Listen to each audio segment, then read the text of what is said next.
Happy Friday, everybody. Doesn't that music kind of just get you in the groove? I hope you're having a very nice afternoon. We have some exciting action coming up tonight because we have Future Stars alumni getting off the grass and getting onto the Kentucky Derby Trail in the Remington Springboard Mile. It affords 10 points to the winner toward the Kentucky Derby. And it goes off as race 12 at Remington Park. It's an 11 horse field. Out of Door has been made the 3-1 morning line favorite. Now, Out of Door, the last time we saw this horse, this is kind of hard for me because I had actually selected him, not to pat myself on the back too much, but hey, I actually selected him to win the Breeders' Cup Juvenile Turf, and he ran like I thought he would. He got the lead. He just couldn't sustain it all the way to the end. He ended up finishing third, being 3 1/4 lengths to Fire at Will, which that horse made a ton of sense, and I feel like an idiot for not having used him because that horse is by declaration out of war and then out of a half-sister to decorated invader. So that was just a stupid mistake on my part. But let's talk about these horses. Enough about me. Out of Door, he's never been on the dirt. So now we kind of have to assess, all right, well, how's he going to take to this? I think it's going to be just fine. Here's the thing. He's by Outwork. Outwork is a son of Uncle Mo. And Uncle Mo's freshman sons at stud are just doing phenomenally. We've got Outwork at stud. We've got Laoban at stud. We have Nyquist at stud. And the other part of this equation, of course, is the fact that Uncle Mo himself was our champion 2-year-old of 2010. He won the Breeders' Cup Juvenile, and that sire line of Uncle Mo's is super, super versatile. And Outwork himself won a Derby prep, scoring the 2016 Wood Memorial. That was following a second-place finish in the Tampa Bay Derby. And another thing that's kind of interesting about Outwork's pedigree is not only do you have him having run in a Derby prep, having his sire having won the Breeders' Cup Juvenile and being a champion 2-year-old, but then Outwork himself is out of a half-sister to Cairo Prince. Or actually, she's more than a half. She's a 3/4 sister. A 3/4 sister to Cairo Prince, and he, of course, won the Nashua Stakes and the Holy Bull. So you've got plenty of dirt pedigree right there. I should also mention that Out of Door himself is a half-brother to multiple stakes winner Piedi Bianchi, who was a halfling second in the Grade 1 Del Mar Debutante. That was ahead of a third-place finish in the Chandelier Stakes, which was ahead of a fifth-place finish in the 2017 Breeders' Cup Juvenile Fillies. She got more graded black type, getting a piece of the pie in the Starlet and the Ruffian, and she actually ran just this month on the 12th, finishing 4th after setting the pace in the My Charmer. That is a turf race going on the 16th at Gulfstream Park.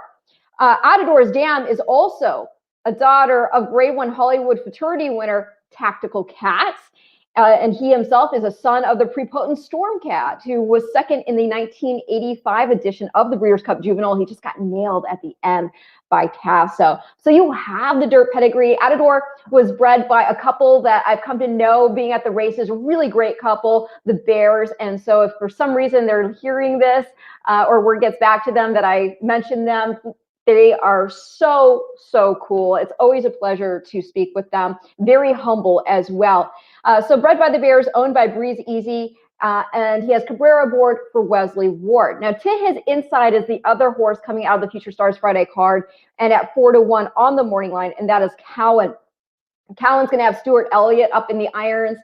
And the last time we saw him, he was crossing the wire 3/4 of a length back from Golden Pal, who's one of the most exciting 2-year-olds in training, and a horse that I'm so looking forward to a 3-year-old campaign. One of those stops looks to be Royal Ascot.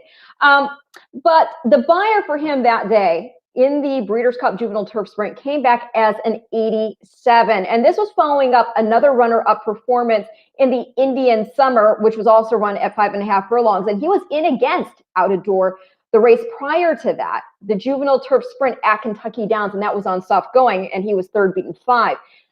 In fact, the furthest Cowan has gone so far is 7 furlongs, and that was on dirt in the Juvenile Stakes at Ellis Park. He drew on the 1 hole and had less than a smooth start, but shows speed with the first quarter in 22-1, the second 45-3. He ultimately finished 5th. But it is interesting to note the horse who finished ahead of him in 4th, waist deep, went on to wire the field in the Sapling Stakes at Monmouth Park. Cowan originally debuted at Churchill on the main track and overcame the 1 hole that day to score at first asking, sprinting 4.5. So now, in addition to getting back on dirt, what about the distance?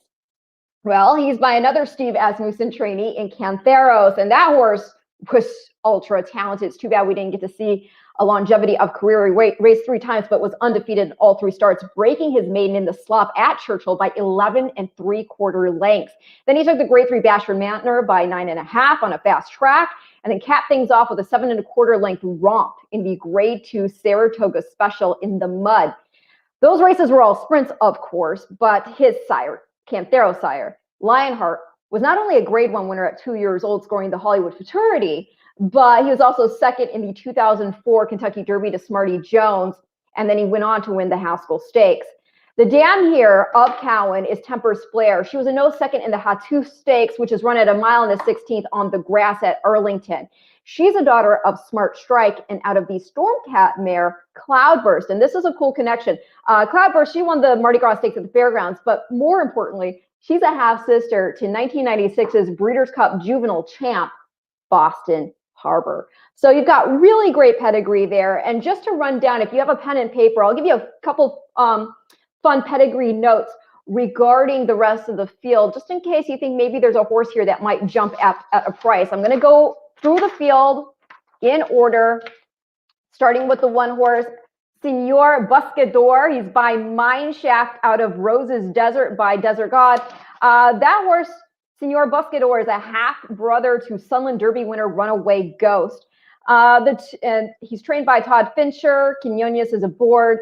Owner, Joe Peacock Jr., 15 to 1 on the morning line. The number 1 Dude by American Lion, who's a son of Tiz now, won the Classic twice.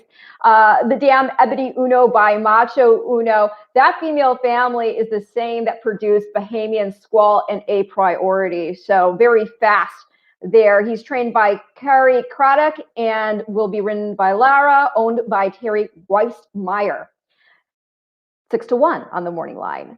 The 3, and that horse, by the way, I should mention, is undefeated.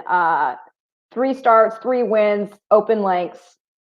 So we'll see. The 3, Vim and Vigor at 20 to 1 on the morning line. Dela Cruz is aboard, owned by Hugh Moore, trained by Larry Stroop. This horse is by Vancouver, who is a sensational 2-year-old, by Medaglia d'Oro. Medaglia d'Oro, I mean, this is the thing. Vancouver, you see, is an Australian bred. You think fast. Medaglia d'Oro, dirt, but very versatile, that sire. I mean, remember, he himself won the Travers and the Whitney.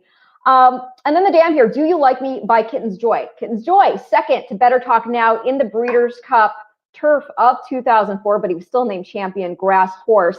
That female family for Vim and Vigor is the family of Southern Image, won the Malibu Stakes. That includes Black Bar Spin in that family. The 4 is Gushing Oil, 15 to 1 on the morning line with Lizzie aboard, trained by Danny Fish. This is a son of Florida Derby winner Dialed In, a son of Mineshaft, champion, son of AP Indy. The dam here, You Look Nay by Just Enough Humor. Well, this female family, the mom is a half to Grade 1 Starlet winner Romance is Diane. They were trying to be funny there. It is funny. But the family also includes Badge of Silver. The 5 horse is Red and Wild trained by Terry Oof. I'm sorry if I pronounced that incorrectly. This is another horse that has some early speed. 12 to 1 on the morning line, owned by the trainer as well. Sophie Doyle is aboard. This horse is by Bayern, and there you go, classic winner. In fact, he's become an adjective. You can get Bayern from the gate, right? So by Bayern, and out of a mare named Contrasting by Distorted Humor. Well, here's the thing with this horse from a pedigree perspective. The second dam is stakes winner Contrast, and she's by Unbridled, who won the Breeders' Cup Classic as a 3-year-old in that same Derby winning year in 1990. And the interesting thing about Contrast is not only is she by Unbridled, who's a Breeders' Cup champion, but Contrast, again, this is the second dam, the grandmother. She's out of Safely Kept, and Safely Kept in 1990 basically inherited the lead in the sprint when Dejour jumped his shadow. So that's a fun pedigree fact for you there. The 6 is Game Day Play at 10-1 on the morning line. Wade is riding for William Calhoun. And then you've got this horse owned by Tom R. Durant. I'm sorry. Sometimes it's one thing to read a name, another thing to say it out loud. The sire here is Violence, another son of Medaglia d'Oro, who we talked about just a minute ago. The dam here is Haley's Lollipop by Cuvey. And mom is a grade 3 placed runner. She got the show doe in the Nassau County. And the family includes Madalena, won the grade 3 Old Hat. She was second in the grade 1 Prioris and is the dam of grade 2 Sanford winner, Burn Identity. The 7 horse is Safa's Day. Got Diego aboard for Steve Asmussen. This is the other Asmussen horse, as he also, of course, has Cowan in the race. He's a son of Carpe Diem. Carpe Diem, son of Giants Causeway. The dam here is Chateau Lafitte by King of Kings, who's a champion, 3-year-old in Ireland. This horse was very flashy on debut, wired a maiden special weight field to win by 5 1/4 lengths, then came back in the Nyquist Stakes, which was on the Breeders' Cup Future Stars Friday undercard. And, I admittedly have not seen this race, so I'd be interested to take a look back and see, how this performance shook out. He did have the outside draw. He's getting Lasix for tonight. But as far as the pedigree goes for Safa's Day, he is a half to grade 3 place Ontology and another stakes place runner in Another Lemon Drop. And then who was second in the Black Gold Stakes. And the Momsa Stakes winner won the West Virginia Senate President Stakes, mile and 70 on the turf. We've already talked about Cowan and what we think about his pedigree. We've also talked about Outador and what we think about his pedigree. The 10, Joe Frazier, which is a name I'm sure a lot of you can appreciate, trained by Brad Cox. He is owned by Ike and Dawn Thrash, and he has Aramia aboard. He's 5-1 on the morning line, coming off an allowance bid. And it's interesting because he debuted back at Keeneland on good ground. He was then on sloppy in that allowance, showed again speed, ended up finishing third, beating 6 1/4 lengths, gets Lasix today. This horse is by Distorted Humor, and he's out of a mare named Third Dawn by Sky Mesa. Sky Mesa is another AP Indy line sire because he's by Pulpit. Pulpit's a son of AP Indy. And this horse, as far as the pedigree goes, and I thought right here, the mom, she won the Torrey Pines, and she was second in the Santa Anita Oaks. And the family also includes Dixieland Heat, who won the 1993 Louisiana Derby. So he's got some solid pedigree there as well. And then we round out the field with the 11, and that is Flash of Mischief. He's 15-1 on the morning line. Vasquez is aboard for Carl Broberg. And he's coming in off his maiden score where he basically sat just about 2 lengths off the pace to then score by 6 1/2 lengths. This was at Delta Downs. He's a son of Into Mischief, and we just know how potent these Into Mischief scion are. And then he's out of a mare named Flashy Campaign by Political Force.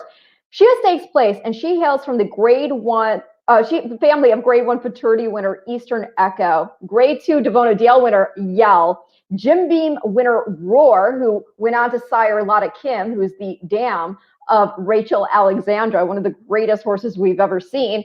And so this is the family of Wild Applause, and goes to Glowing Tribute, her dam, which is a La Troyenne family line.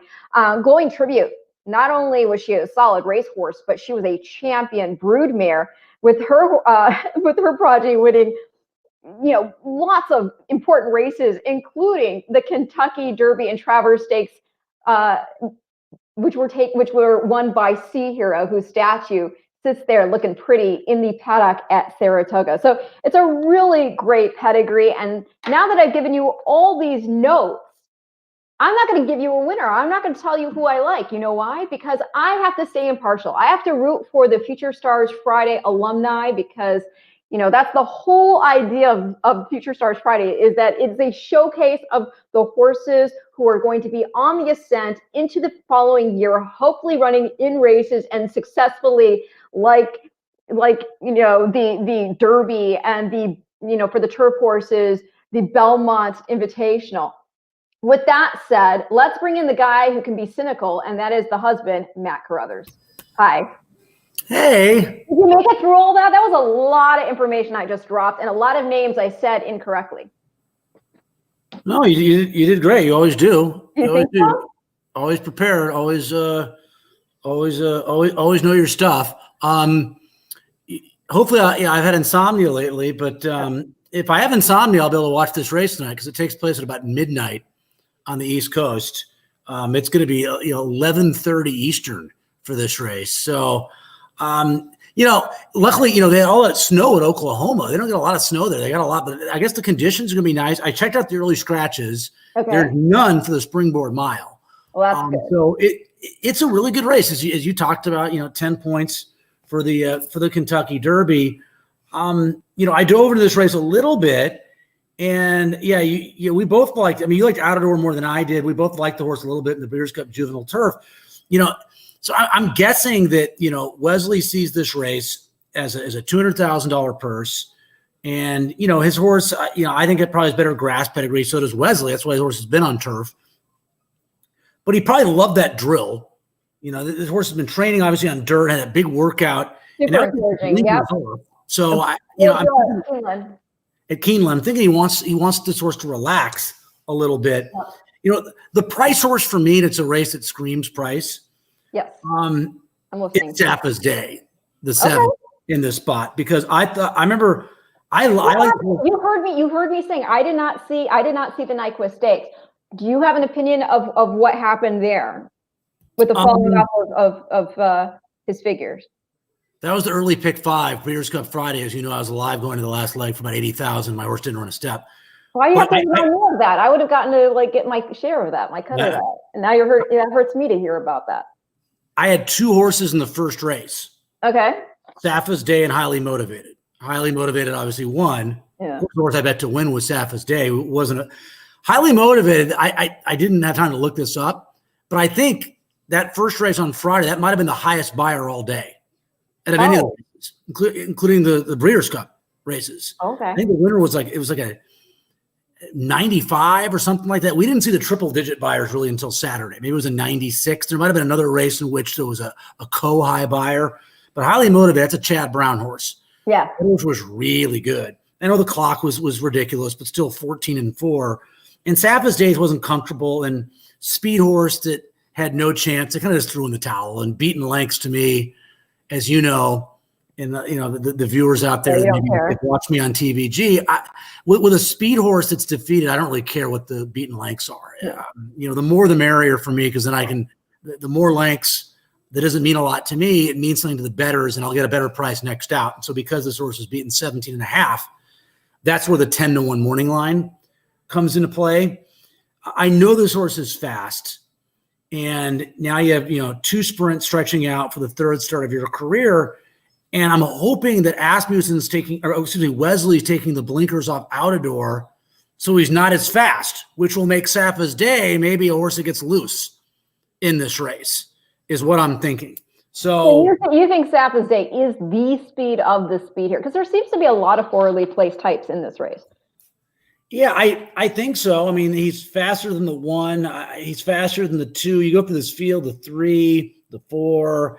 I think he's faster than Red and Wild, who was 3 lengths back in an optional 75 at Remington. Game day play. He's faster than that horse. He's faster than Cowan. And then you have Outador with the blinkers off. Joe Frazier. I don't know how fast he is. That half mile at Churchill, didn't light up the board really. 48. What do you think about the fact that Joe Frazier has not gotten the fast track yet? Yeah, I mean, he has that kind of versatility that can run on anything, right? Yes. I mean, the Sky Mesas, they love the grass, don't they? This horse is stored at humor, so he's done well on an off track. I don't know. I don't know if he's necessarily going to run better on a fast track. He might, but I wouldn't say his pedigree for an off track. It's really good, right? So he's run well on an off track. He's bred to handle an off track. I don't know if he's bred to handle a fast dirt track better than an off track. He is tactical. I like that. He does have that route race under his belt. I like that. Brad Cox, we like that. So he's 5-1. some of these trainers, you have the local guys that point for this race, and you have, the bigger name. Do you know what I called Brett Calhoun by William Calhoun? I'm sure he'd be flattered. I don't know if he's that formal a guy. Yeah, well, I just realized I'm looking back over it. I was like, oh wait. It's okay. I'm sure he's been called that before. So no, you have the local connections, and then you have Calhoun, and I know Asmussen has a lot of horses at Remington anyways. Yeah. He has the 8 also, Cowan, who you talked about a lot, and then Wesley and Cox. They're kind of they're shipping in to steal the money, to steal $120,000 for. How much do you weigh into that when you're handicapping? When a trainer's shipped a horse in, because as we know, it ain't cheap to ship a horse. I think you asked me how much I weigh at first, which I will not publicize that. Nobody on the airwaves. Wow, it's getting pretty. I'm getting beefy. Let's put it that way. What do I make of that? Generally, no offense to if there's any big name trainers out there watching right now. I always pull for the little guy at the home track. I do. Mm-hmm. I kind of, we love Baffert, but when Baffert goes into Oklahoma or Altoona, Iowa, and wins their big race, it's like, come on, Bob, come on, let the local guy win. It's like it's really. Remember when we had Paradazis in like a lower level allowance, and Chad Brown brought in Bobby's Kitten. Yeah, right. Oh, right. Yeah, right. I looked at the PBs. I was like, come on, Chad Brown, can't you stay more? Why? Yeah. So. I mean, I don't know. There aren't a lot of big, if you have a 2-year-old and you want to go, I mean, this is a logical spot, right? You do get Derby points, and there's a $200,000 purse. So, and you have guys like the people that are shipping in, Brad Cox is omnipresent. So it's not like it's, for him, you have zillions of horses. It's a big purse. He likes his horse. When it's a kind of a middle type barn that ships in, I go, wow, they must really like their horse, because it's more of an effort. When it's a big outfit, they have so much money anyway. It's not really that big of an effort, I don't think, for the big outfit. So I don't know if we have an example of that. And Asmussen, again, has a huge stable at Remington, like he has at like 6 other racetracks. Mm-hmm. So, Wesley's the only guy kind of shipping in for this, and he's probably thinking, if he wins, great. I have options. Maybe I have a Derby horse, and I get $120,000. If he stinks, I already know I have a good grass horse. Yeah. I just go back to turf. This will be a 1-race experiment for Outador, I think, if he's no good. Right. Race tonight. Well, what did you think about the pedigree information I gave for you? I know you're saying that you feel he's turfy. Obviously, they felt the same way, as you mentioned, having all 3 starts come on the turf. But as you see, he's worked really well on the dirt here coming into this race. And I've talked about the flexibility of that pedigree. Sure. No, absolutely. The Uncle Mo's run on anything, and it seems like outwork early on. They might, if you had to pick, if you had to. Yeah. Uncle Mo's produced a Derby winner, so it's weird saying this, but you might lean grass with both, right? You might lean grass. Yeah, for sure. But you're right. The versatility is there. What do you think about Cowan on the stretch out to the mile? Yeah, in the distance too, right? Cantharos going the 2 turns here. I know you have that smart strike on the bottom, but that's a little more speed too. Yeah, I've never been a fan of closing sprinters stretching out. So, and to a fault, mm-hmm. I've been burned by it before. That I kind of like, and I see that, and I just don't like that. I remember it's one of the first angles my dad taught me. He said, people at the racetrack that are kind of novices, they always think, well, you just add some real estate, some more ground, we could get there. If we went a little bit further, we'd get there.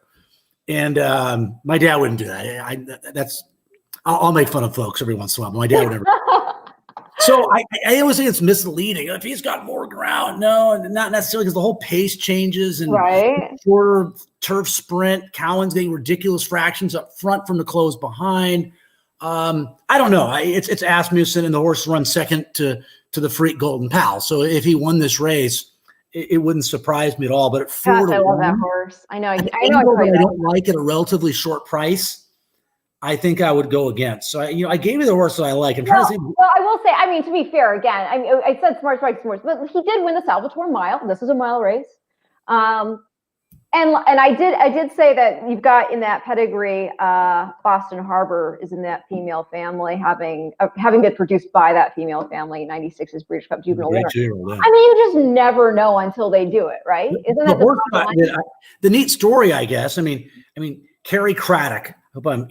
Trains the 2. This is an Oklahoma bred that's 3 for 3, and a horse like this, it'd be neat to beat Brad Cox and Steve Asmussen and Wesley Ward with an Oklahoma bred who's only faced Oklahoma breds, but is 3 for 3, seems to be getting better. Seems like the horse got a little better on the stretch out in his last start. I know he got mud that day, but we know the fast track isn't an issue because his first 2 starts sprinting or on a fast main track. He's a horse with some possible. I think he's got to step up a little bit more, but why can't he? He's getting better each and every start. There's no reason he won't be better in the 4th start of his career tonight. I did not go back and look at that, the McNeil, but I can see the 2nd and 3rd place finishers for next out winners. He was 6 clear of the runner-up who won again next out, and he was 12 and a quarter clear of the 3rd place finisher who won next out. So talk about a strung out field in that race. He demolished that group. That's a horse maybe to use because he won't get respected by a lot of the bettors. Because they'll see Oklahoma bred and they'll see all the other bigger names. You'll probably get that morning line. You know what I'm laughing again about right now? I said something about because I was looking back at the horses in this race and the pedigrees and whatnot. And again, the 5 there being a son of Byron. I said, Byron's become an adjective. This just shows you I have mom brain. Matt can attest. I don't sleep very much anymore. I meant a verb. Byron's become a verb. Wouldn't you agree? Okay. Yes. Become a verb for sure. Hey, I'm a fan of Byron. I am. A verb we can't mention on the show, probably. No, but no, I apologize for that. It's hilarious that I would do that though, knowing that the background that I am I write.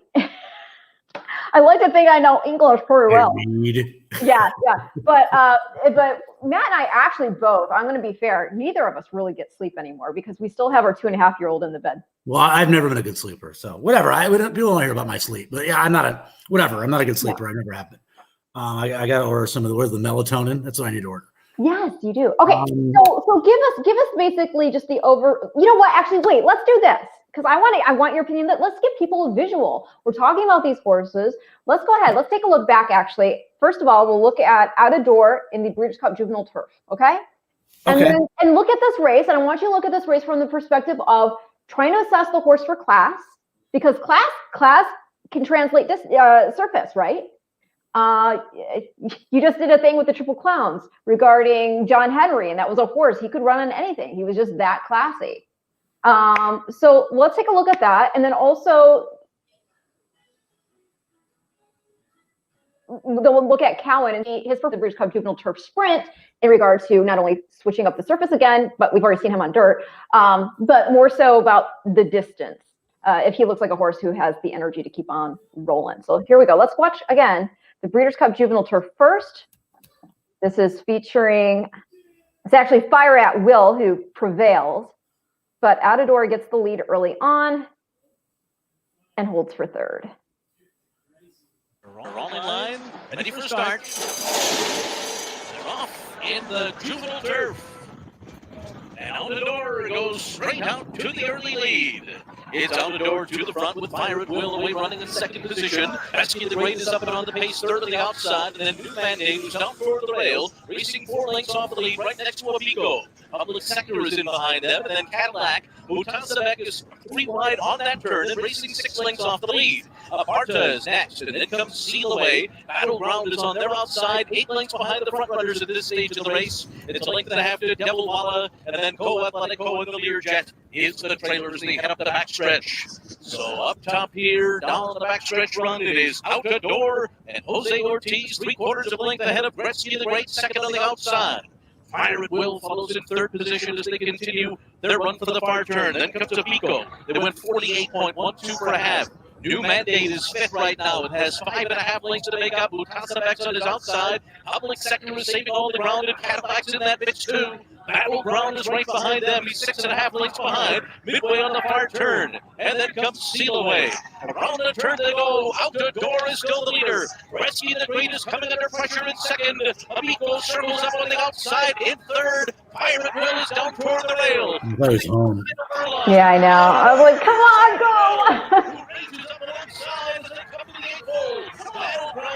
And he fought back a little bit for a second.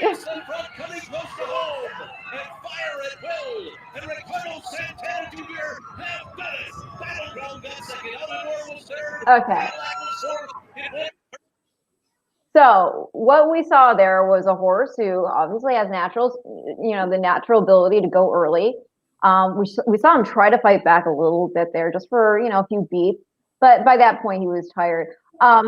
That race, obviously, as you know, is a mile itself, but the difference being surface.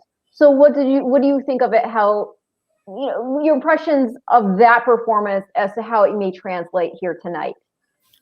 I mean, I'm kind of mixed on him. I mean, we'll start with the good things about Atador. I think are obviously his class and his speed and the pedigree for dirt. Mm-hmm. And that, not only has Wesley been obviously working him on dirt and working well, you don't have to be real smart to probably gather that he's been working without the blinkers in the morning. And so, it's worked what he's likely seen in the AM. So he's going to execute that plan in the evening or, maybe the wee hours in the morning if you're on the East Coast, in terms of Atador, maybe after midnight, who knows? So I mean, those are obviously he's a great, when great trainers make moves, the moves work out more often than not. That's why they're great trainers, right? And he's making a double move here. He's making a surface move and he's making an equipment move. So when guys like Wesley make double moves, I sound like I'm talking about a wide receiver right now. It usually works out more times than it doesn't. The bad news I thought for Atador was, Jose Ortiz couldn't have given him a better trip, right? Yeah. I mean, you're by yourself. You do get you go 23.3 and then you go 24.2. You get a 48.5, and you kind of get blown away by a 30-1 shot. We could argue that the horse shouldn't have been 30-1, by the way. Oh, we could definitely argue that. We could definitely. Okay, but still, a horse that was part of the pace just kind of blew him away, and Gretzky the Great for that matter. So I don't know. I thought it was he runs third in a Breeders' Cup race in a field of 14. So he runs well, but I don't think it was a great performance. And you need to win that race, the way I look at it. Well, like I told you, the horses that finished in front of him, Fire at Will by declaration of war out of a half sister to Decorated Invader. The horse that finished second, Battleground, Warfront out of Found. Yeah, right. He probably ran the best race, actually. Battleground? Probably. Closing like that. He was only closer than anything at the end of the race, right? That's at least from what I look at a race. I thought, nothing against the winner. He ran great at 30-1. Congratulations. But the way I look at things, I thought Battleground. It's hard to say. And Fire at Will won by 3. So let's just say they were 1 and 1A. The top two both ran great. The winner was great, and the rump was great. And I thought Atador was okay, and everyone else kind of Okay, well, you've got a top jock taking the call in Cabrera. Now let's go and take a look back at Wesley Ward trains Atador, but he won a Breeders' Cup race on Future Stars Friday with Golden Pal, who was 3.25 three-quarters of a length rather in front of Cowan in the Breeders' Cup Juvenile Turf Sprint. So let's go ahead and take a look back at that race. And again, with in mind the distance for Cowan stretching out here to a mile, because remember the Breeders' Cup Juvenile Turf Sprint, 5.5. Let's see here. Where is it?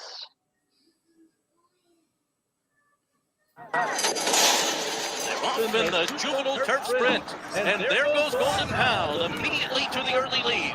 Into the Sunrise and Momos are 2 lengths behind him already. My favorite performance of the entire Breeders' Cup. It's so bizarre here. I don't know what was happening, and all of a sudden he invited the field back in, and he was just so winning. And he accelerates. It's amazing to go that fast, basically stop, and then all of a sudden take off again. That's Cowan down on the inside in the white cap, I believe. And Who's been taken to the outside with well, now he's between horses. 1, 2, 3, 4. He's like 7th or 8th. You better believe it is down on the inside. Now he's going to the outside. Liquids on his next. Windy City Red. Far outside. Final, and they're into the stretch, and Golden Pal is in the center of the turf course. Did he ever? Oh, he's Blown by everybody but the winner. To the final furlong. Cowan on the outside has moved up into second. You better believe it has come up the rail. Golden Pal, another 16th to go. You better believe it, and Cowan chasing him home. Coming to the wire, it is Golden Pal winning the Juvenile Turf Sprint. And then it was Cowan second. You better believe it was third. Gotta watch the gallop out. Final time of 102.82. How much of a gallop out guy are you? You know, I mean, every once in a while you go, wow, look at that horse take off at the wire. But most of the time, I mean, I always kid around. I mean, I always use Kurt as an example of Hoover because we're good friends. So you can kid around who you're good friends with. And he's a great handicapper. Mm-hmm. But he's a big gallop out guy and I'm not. So I was like, Kurt, you know, when they get the race is over, they're not always trying at the gallop out. Well, here's the other thing. And Kurt, it always favors closers usually because the horses in front, they're tired to hold on, and the closers are going to come on late, and then he might gallop out. Kurt, the race is over. We always kid around. Yeah. Oh no, I know. But here's the thing for me regarding the gallop out. Yes, like you said, there are times where, yeah, you can be like, wow, that was really impressive. That horse was still so full of energy. Didn't look like it took any of the starch out. But generally speaking, horses are going to look good passing other horses when the jockeys kind of stood up in the irons of the horses in front of them. So, I mean, once you shift weight, for people who don't ride, who don't have an equestrian background, just understand the minute you shift weight on a horse, they're super sensitive. That's why a lot of times the best riders, you never see them move their hands. It's all about shifting weight, Once they make it awkward feeling above the horse feels that and starts to tense up and they'll start to slow up. So that's why I personally don't put much stock in 8 out of 10 times. I don't care about the gallop out. We'll just put it that way. Yeah, I don't notice it. I mean, every once in a while, I go, wow, but most of the time. So what did you see anything in this race that gives you an indication this horse will basically could be successful here at the mile distance? First off, I'm surprised you weren't a skier growing up because you grew up in Michigan. It's all about shifting weight. Skiing. No, the only time I went skiing, I skied into the tow ropes and got tangled up. The hot chocolate's a great. I would just go for the chalet for the hot chocolate. Yeah, that's what I usually do. I like he was game late, right? I mean, he was intent. I mean, he was going to get second, and he accomplished that. And he was fairly wide. And Golden Pal is just too fast for that field. So it was a really good performance. I don't know how much. I mean, we know he can run on dirt because he won his debut at Churchill on dirt, right? So we already know that. So now it becomes more about distance, I guess, than about surface. I don't know. I don't think anybody knows the answer. I don't think Steve Asmussen knows the answer. He knows the answer better than we do. Yeah. He has more of an inkling more than we do, but he doesn't know for sure if this horse isn't going to be a good 2-turn horse. But he knows he has talent and he's gambling again. We're not the horse player is not the only one who gambles. I mean, these trainers are gambling too. You're gambling that based on something you're seeing in the morning or sometimes it's wishful thinking too. This is a $200,000 race. Right. If you can be 4-1 in a $200,000 race like Cowan, you're going to give it a shot, even if you're not sure about the distance, right? Yeah. So I don't know. I don't have a strong opinion that I don't like that style, to be honest with you. I don't know. He's going to be where? He'll be fairly close up, right? Coming out of that race. Yeah. At a mile here, Safa's Day is going to be in front of him.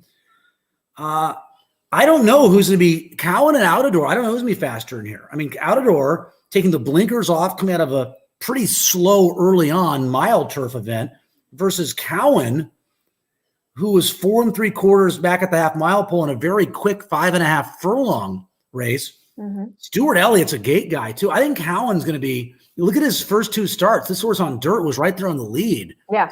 I think he's going to be close up and maybe, sit second or third. And if Safa's Day is just not very good, I mean, Asmussen could be 1-2 early on in this race. He could be 1-2 at the end too, but he could be 1-2 early with the 7 and the 8 being your 2 fastest. Well, it's definitely an interesting race. Overall, how do you play it? personally, you as Matt Carruthers? I haven't looked at the whole sequence, but I'm guessing that you want to play pick 4s and pick 5s. They look like big fields tonight at Remington Park. So, yeah, I mean, I would play some of the exotics there at Remington tonight. The horizontals, in terms of the verticals. Yeah, you have a pick 4 beginning in race number 10, and the Springboard Mile is race number 12. I got to put a win bet on a 10-1 shot. So I'm gonna bet the 7-horse to win for sure. That was day. I'd probably I'll probably use both Asmusens and some exotics. I don't know if I'd throw it. Maybe I try to take a shot and throw it at a door. I would use number 1 Dude, the 2. So I don't know, 2, 7, 8. You seem to like Joe Frazier a little bit. Maybe I would use Smokin' Joe on the ticket. I might try to beat out a door in this spot. Definitely a win bet on Safa's day. Aww. Well, again, I'm rooting for both alumni here. We'd be happy to see a win for Cowan or for Out of Door coming out of the future credit card. And one of the other things that we need to talk about before we sign off on this, I actually have a few cool clips I pulled up too, because one of the races that's on the road to the Breeders' Cup, which is a win and you're in part of our challenge series that gets you into the Breeders' Cup Classic, is the Awesome Again Stakes, named, of course, for Awesome Again, a Breeders' Cup Classic champion. He won it in 1998, and he became the first sire to sire a Breeders' Cup Classic champion when Ghost Zapper set a record, winning it in 2004. Awesome Again is also the sire of a couple other Breeders' Cup champions in Round Pond, who won the Distaff in 2006, and then the very next year we had Ginger Punch win it. Also going back to that 2004 Breeders' Cup, not only did Go Zapper win the Classic, but Awesome Again's son Wilco won the Juvenile. So not only that, but he's also the sire of a horse that definitely, he wasn't a Breeders' Cup Classic champion, but he certainly fits with the champions. And I'm talking about Game On Dude. I think he's the only horse to have ever won the Santa Anita handicap 3 times or something. That's there's been a few multiple winners, but I think you're probably right about 3 times. But here's the thing. I mean, not only had Awesome Again won the Breeders' Cup Classic, but don't forget, he also won the Queen's Plate, which is, I mean, such a cool accomplishment to have both those huge storied races to his credit. And then he was bred and owned by Stronach Stables, and then he went and he stood at Adina, and he was just pensioned in 2019, went to retirement at Old Friends Farm, where Game On Dude also has been chilling, and we just lost him this Tuesday at 26 years old. Before I get your impressions of Awesome Again, I want to go to this reflection from Pat Day. We had Pat Day on because, again, the Awesome Again is part of the challenge series going into the Breeders' Cup Classic as a win and you're in to get your ticket punched. And so this year I was on BC Live with my bud Dan Torgman, along with some other friends and well-known faces in the racing industry. And we got Pat Day on to talk about Awesome Again. So I want to take a look back at that, and then we can talk more.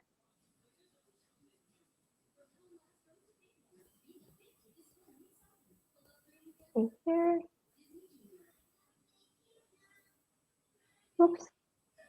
We'll go to Jill. We're going to see Jill's as well. Let me see here. I want to go first to this one. Oh, I did again. Let's do it one more time. Third time's the charm, right? Here we go. Yeah. Okay. Ready for the start. And they're off in the Breeders' Cup Classic. Can you hear that? Can you hear this? I can. Okay. Here comes Silver Charm. Silver Charm coming with the full rally on the far outside. Skip right toward the inside. And Swain is... No, I can't.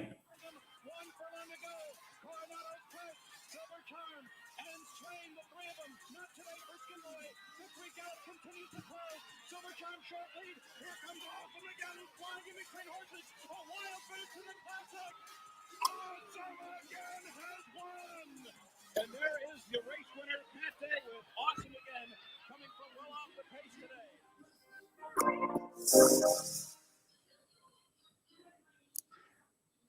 How awesome is that?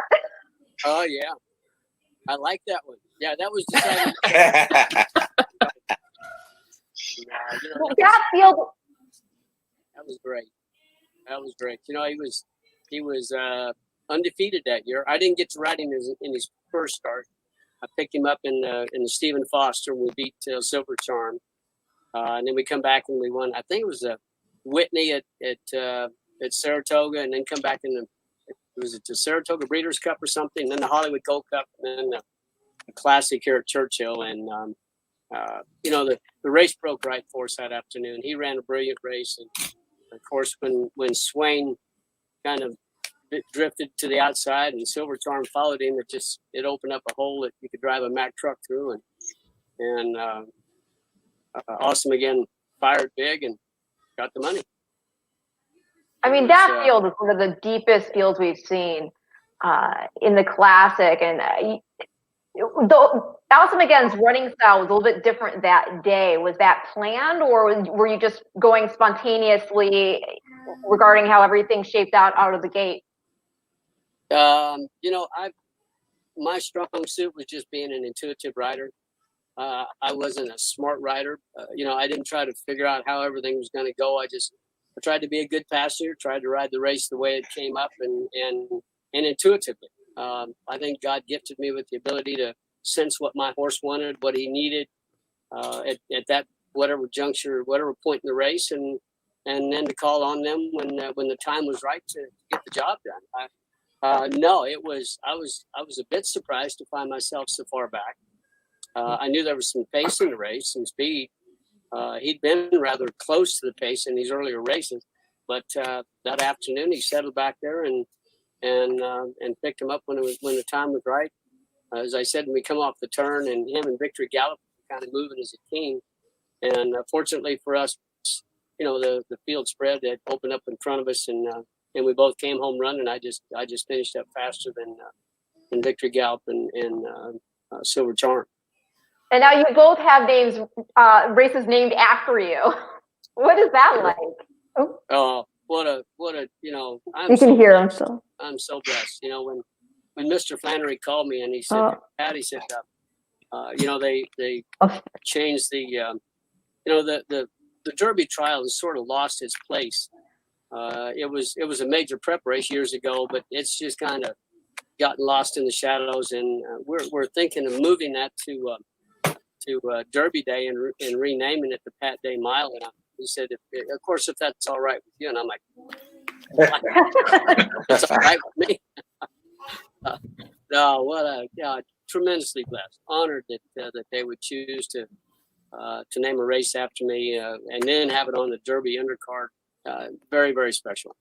So that is one of the highlights of my life, of my career, and it's another reason to be grateful. So how cool is that? We got to relive the Classic of 1998 with the winning jockey, Pat Day, aboard Awesome Again, to get that insight. You, I'm sure, feel the same way that most people do, and that was one of the deepest, if not the deepest, Breeders' Cup fields we've seen in the Classic. We talked about this race on the air the other day. Caleb, I was with Caleb Killer, he brought it up. And I forgot, he went through it. I'm looking at the chart right now. It's a who's who. He beat Silver Charm. What a great racehorse, a horse who obviously, nearly won the Triple Crown. Also retired an old friend. The previous year, lost to Belmont to Touch Gold and McCarran. You have Swain, just a terrific racehorse. Yep. Then you have Victory Gallop, who obviously thwarted Real Quiet in 98. You have Coronado's Quest, who was a super racehorse, a horse who I saw win the Haskell Live in 98, beating Victory Gallop. Yeah. You have Skip Away, who's one of the great horses of the last 25 years. I think one of the most underrated great horses ever for Sonny Hines. Yeah. Then you have Running Stack, and then there's Touch Gold towards the bottom. Oh, and Gentleman, who's he was a freakishly good racehorse for Mandela. Yeah. Who came over from South America, and Richard Mandela turned into one of the best handicap horses of the decade for sure. And he ran last in the race. He eased in the event. So yeah, I mean that field, it's incredible. He was fine out of there. I just. Yeah. Oh yeah. Right. Yeah. He didn't. It was a DNF. He didn't finish. Yeah. No. Right. No. I was just assuring our viewers. Oh, you're right. Yeah. It's just something. Yeah. And what a job. Yeah. I mean, he won. You mentioned the Queen's Play. I think he won that off of maiden win at Hollywood. Yeah. I mean, what a great job by Pat Byrne, the trainer. I mean, yeah, he won his maiden in his second start and then won the Queen's Plate. Then he won the Jim Dandy, was third in the Travers, fifth in the Super Derby, won an allowance to kick off his undefeated 1998 season. And then Pat Day hopped aboard for the Stephen Foster, the Whitney, the Saratoga Breeders' Cup Handicap, the Hawthorne Gold Cup Handicap, and then capped everything off in the Breeders' Cup Classic. So people forget. I think people forget how great a trainer Pat Byrne was because. Oh yeah, I was just about to say. Because Awesome Again probably should have been Horse of the Year that year, and he wasn't. And Pat Byrne had Favorite Trick, who was Horse of the Year at 2 and 97. He could have been the trainer with back-to-back Horse of the Years. He won the Juvenile and the Juvenile fillies in 1997. He had Favorite Trick. That's right. And then he had Countess Diana. Countess Diana, good call. Yeah, Awesome Again, 9 wins in 12 starts, 2/3, $4,374,590 in earnings. And you mentioned Pat Byrne. Well, we can't mention Pat Byrne without mentioning Jill Byrne. We had Jill Byrne also on that Breeders' Cup live show. So let's get some insight from her about what it was like having Awesome Again in the Breeders' Cup Classic.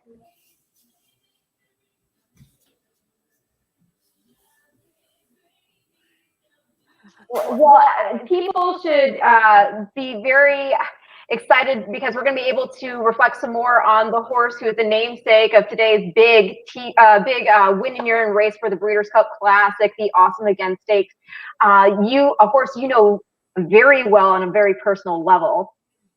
Yeah, and I got to listen to Pat Day take us through the Breeders' Cup Classic on your show just a few minutes ago. And reliving that race and listening to Pat, of course, getting goosebumps again, just watching that. But so much went into that, and what an incredible horse Awesome Again was, and now retired at stud. And to me, not only just being a fantastic racehorse, but what he did afterwards as a stallion. As they say at Adina, he built the place, and he certainly did. But I always feel he got robbed in 1998 of Horse of the Year with an undefeated year. And I know, a lot of people were voting with their hearts with Skip Away, since he lost to another horse I know a lot about the year before called Favorite Trick. That's right.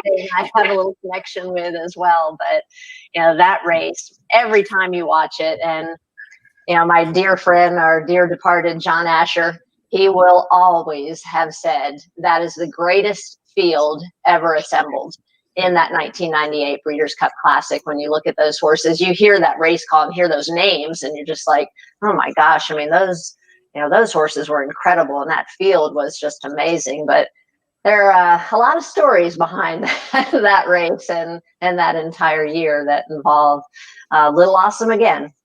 Well, feel free to share. Well, it was funny because as Pat Day mentioned, he didn't ride him in his first race. And for us, anyway, the first race off a long layoff. And that was Shane Sellers picked up the mount, and it was an allowance race at Churchill. And then for the Stephen Foster, he was weighted in the handicap race very lightly for the Stephen Foster. So, Pat Day was a natural lightweight. And so Pat basically picked up the mount on him for Patrick Byrne. And Patrick, had always said that he really felt Pat Day would suit this horse so well, because Awesome Again was a very difficult horse to be around. He wasn't, Mr. Warm and fuzzy and cuddly kind of horse. He was very cranky. He wouldn't run until he was ready to run. So what more perfect rider could you have for a horse like that than patient Pat Day, quiet his hands, and just sat up there and didn't get into a fight with Awesome, and let him go when he was ready to go. If you had seen the a little further in the run out of the Breeders' Cup Classic, when he's petting him on the neck, about the third time he pets him on the neck, he pins his ears flat back at Pax. He's like, look, I'm done. But he was a character, but not the warm, fuzzy one that Touch Gold, his stablemate, was at the time. Well, it is remarkable just what he accomplished, not only in that undefeated 1998 season, but as you said, when he went to go on to do at stud, he was the first Breeders' Cup Classic champion to sire another one, being Ghost Zapper in 2004. And for a long time, he was the only Classic champion. All right, well, that was just me about to repeat what I've already said here during today's show, but I love the insight from Jill. She should do TV, I think. Jill. I think so. She has a future. She has a future in television. I think so. No, she's doing great things right now at Colonial, and that track. I mean, really putting a lot of heart into it, and we've already seen a Breeders' Cup champion come out of their program, and that was 4 Wheel Drive, who. Oh, that's right. Won the yeah.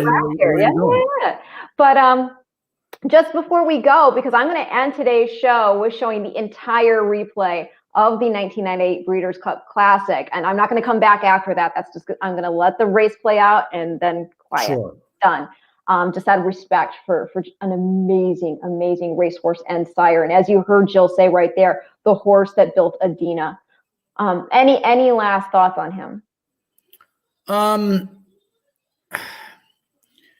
No, I think he's forgotten about a little bit because he only raced 12 times in his career. But, we've had obviously some truly great horses. Ghost Zapper comes to mind.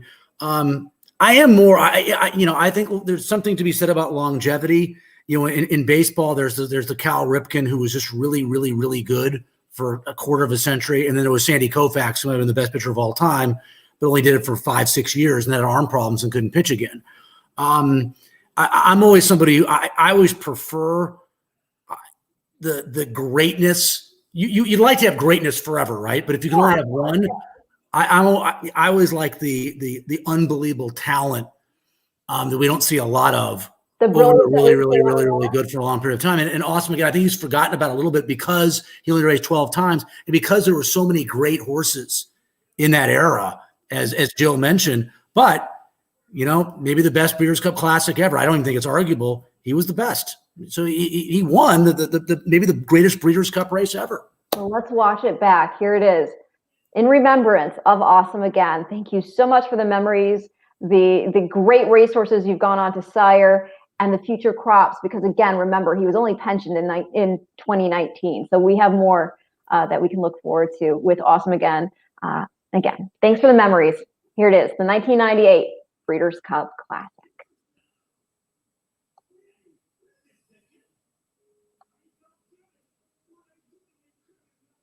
And they're off in the Breeders' Cup Classic. And Coronado's Quest is the first away from the gate. Arch was off to a good beginning. Skip Away is in behind Arch in the early stages. Silver Charm is ahead of Skip Away. He's third. And the outside gentleman races fourth.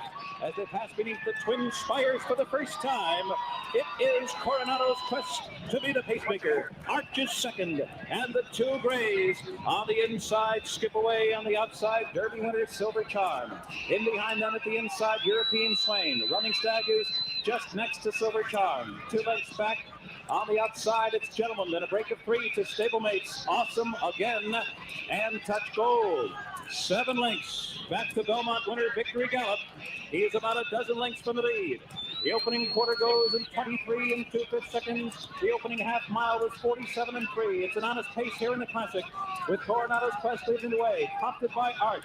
Skip Away is tucked away on the inside. There appears to be a narrow opening for him, and there he goes. Gary Bailey asking a little bit more from Skip Away. Silver Charm in a good spot on the outside as they approach the far turn. And Gentleman starts his engine as they move for the far turn. He's only 3 lengths from the lead. Swain is in behind Horses, then Running Stag. Awesome again on the inside, Touch Gold. And still well behind is Victory Gallop. It is still Coronado's Quest leading this all-star field around the far turn. He's there by a length and a half. Arch is in between Horses. Skip Away is still down toward the inside. Here comes Silver Charm. Silver Charm coming with a full rally on the far outside. Skip away toward the inside, and Swain is coming with his rally, and farther back it is Awesome Again. Victory Gallop is gathering momentum. 1 furlong to go. Coronado's Quest, Silver Charm, and Swain, the three of them. Not today for Skip Away. Victory Gallop continues to close. Silver Charm short lead. Here comes Awesome Again, who's flying in between horses. A wild finish to the Classic. Awesome Again has won! Awesome Again is the winner. A three-way photo for second among Victory Gallop, Silver Charm, and Swain, who went to the far outside. And there is the race winner, Pate, with Awesome Again, coming from well off the pace today. Skip Away will not be the all-time money winner, and there is a jubilant Pate aboard the winner. Disappointment for Skip Away in the Classic.